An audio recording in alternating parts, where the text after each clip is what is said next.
So yes, it's very important for us to protect our resources and invest in our own people, and employ our own people.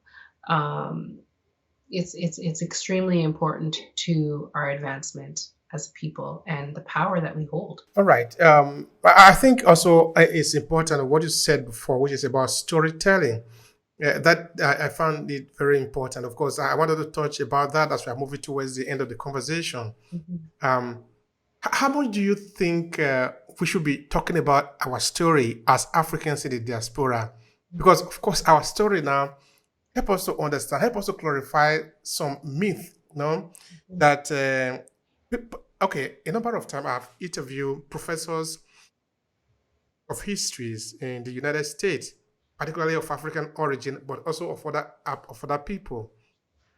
Because what the European did to, okay, by Americans, I'm actually referring to the European because we are talking about the same people here.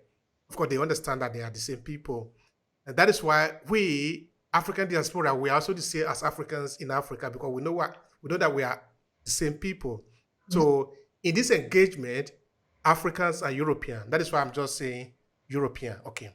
So what the European did in the United States and also in Africa is that they told the African diaspora in the United States, in this case, Africans, Americans, that their history started from slavery. And of course, they made sure that they pump this in their head through the educational system, which of course they control. They are very careful of the kind of images they plant in people's head. They make sure that they succeeded in this. So that when you call an average African American to then come to talk about history, except those that have re-educated themselves, they come to look at themselves as if their origin actually started from slavery. But it is wrong. It's wrong. Yeah. They did the same thing in Africa through their colonialistic idea agenda that there was nothing in Africa before they encounter the Europeans. Mhm. Therefore, everything before then is black. And by black, it means nothing is there. And I am not saying that one person just said this one somewhere. A number of European scholars, highly uh, placed in the society in Europe, continue to perpetuate this. They knew that it was wrong, but they continued to say it until they plant it in the minds of African people that they don't have history except the one that they were given by the European. And this too is dangerous. They know that it is dangerous and they do it anyway. So this is why I'm trying to connect the two. Now, we, Africans in the diaspora, what is the importance of us talking about our story? Therefore, storytelling in this case, using story to sort of connect us, all of us. Tell me about that. Mhm. Well, just like music, when you sing a song over and over and over again, what happens? The song becomes embedded in your brain, right? So when you think about the way a commercial jingle, I remember jingles from, TV commercials that I listened to when I was a little girl. For some reason, it just sticks, right?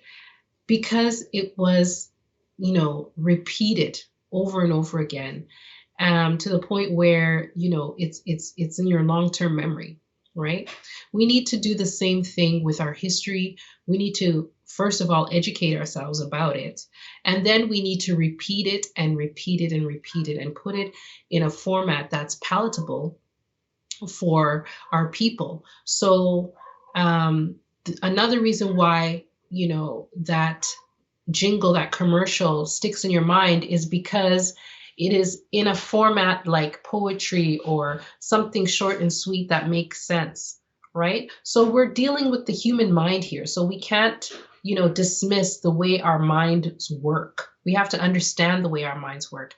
We need to put that information in a palatable form that will stick with us, that we can digest and understand, right? So If that means that we need to put it to music, if that means that we need to do it in spoken word, if that means that we need to shorten the stories and just use, tell it in a way, just in a natural way. It doesn't have to be in a huge, thick history book.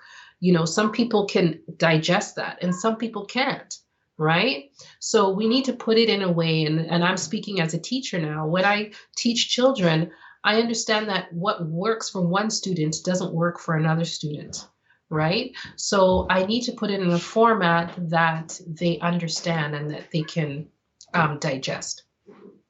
So I would say it's the same thing with our storytelling. When I teach Anansi stories, every story has a lesson. Every story it's entertaining, but it also makes you think, right? So it's interesting that we as a people, we are an oral storytelling people. Many of us tell our stories orally. And it's not to say that we didn't write books. We have hundreds of books that are written down, as well. We had libraries, we had universities, right? Ancient libraries, ancient universities with lots of books of knowledge. But I'm also saying that tap into the part of your DNA that loves, poetry, that loves rap music, that loves hip hop, that loves music, and put it in a format that's entertaining and interesting for our people to digest. And I think that it's something that works. So that's kind of what I have to contribute, because I think that we don't have to discredit the fact that we are an oral people. We love to talk. We love to engage because we are a collectivist society. We are a community-based society, right? So what do people in a community do? We talk to one another. My business will flourish by word of mouth. If I do well with my customer service and my products, one person will tell another person, right? It's through word of mouth. That's the best testimonial that I can get. The best kind of feedback is from my clients telling another client something, right? So I think that we need to utilize that more.